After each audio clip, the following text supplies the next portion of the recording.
So the first thing is, a lot of people think that the more you retwist, the neater your locks will be. But actually doing that can risk thinning your locks. So I would say that's like one of the top ones that locticians wish people with locks knew. Retwisting more does not mean that your locks will always be neater, or you will be making your locks neater. It will be neater for a period of time, but it does not mean that your locks will always be neat. So the second thing is tight hairstyles, especially around the edges. The tension around the edges and other places can risk breakage and thinning and all the things you do not want. So tight hairstyles, be very, very careful with them. And the third thing is that frizziness is part of having locks. It will happen, especially at the start stages of your locks. You will have frizzy locks. You know, eventually, even during the mid part, you will have frizzy locks. You can even have a few frizzy locks and the rest are less frizzy. You know, that's part of having locks. It will not be perfectly smooth and perfectly intertwined in all the perfect ways. It will not be like that. That's part of having locks, you know? And I think the more you embrace that, the more you will enjoy it. Because I just washed my locks and they are hella frizzy. But to be honest, it's part of it. I don't even mind it. At the start, I used to hate it.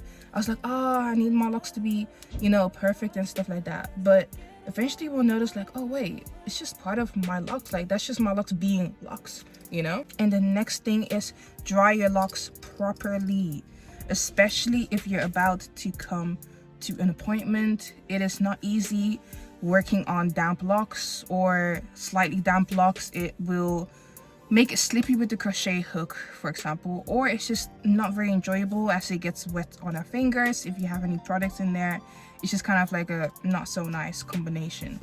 And you will realize that when you dry your locks, you will not just have a one-time drying moment. Depending on how many locks you have or how long your locks are, you might have to dry them all day, you know? Or for me, for example, mine aren't even that long, but I have to dry my locks in like different sessions. I will dry my locks one time, 15 minutes later, even 10 minutes later, I will dry it again. The first session of drying will be with the towel, then the hair dryer, one session, 15 minutes later, another session, you know? And that's like in different installments, you know? Doesn't mean I have to be home all the time, but you will definitely see me drying my locks multiple times because I do not want to risk having damp locks or smelly locks, because you don't want to add to the impression of our locks are smelly. They are not. It's all about how you treat it. So do not have damp locks, especially for too long, because you do not want them to be smelly or hard to work with if you have an appointment. This one's kind of funny because locticians, we can notice if you try to do your own locks during your appointments, or even if you switched to a different loctician. Like, we can see it in the locks, like the roots. Maybe if you switched up the method, like you went to do interlocking when you usually do crochet hook, or you went to do twisting instead of crochet hook, we will see it in the roots. If you try to doing it yourself, we will see something. So don't think you are hiding it, and it's totally fine if you try to do it yourself, or if you had someone else do it, that is totally fine. But people should know that we can most likely notice it. And the last thing, which might have different opinions or mixed opinions, is growth oils are not some kind of magical thing. No, it's not like that.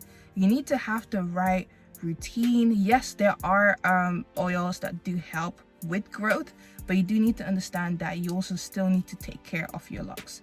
Doesn't make sense to just put these growth oils on your scalp and just be like, oh, you know, I can do whatever now. No, you need to still take care of them with these oils, because some oils do have ingredients with them that really do work well for growth. But it doesn't mean like, oh, I just need to put these oils in and oh my gosh, my hair will just grow like crazy. That is not how it works. You need to still work with it, you know?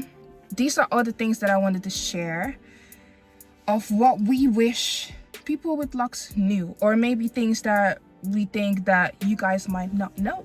Of course, it's obviously in no judgment, it's just in awareness, like, hey guys, these things you should know, because there's a lot of misinformation on social media, online. So I feel like this video could be very helpful to people you know, bring awareness to some topics, you know, maybe help with the lock journey, you know, build understanding, because that's the best thing in this type of journey. You know, if you understand it, then you know how to deal with it. You'll be able to connect with it emotionally the right way.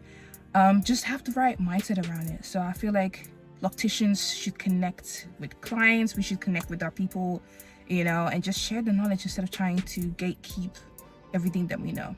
So I hope this was all helpful. I hope, you know, it builds some type of wisdom and knowledge in your journey. And yeah, I will see you guys next time in the next video.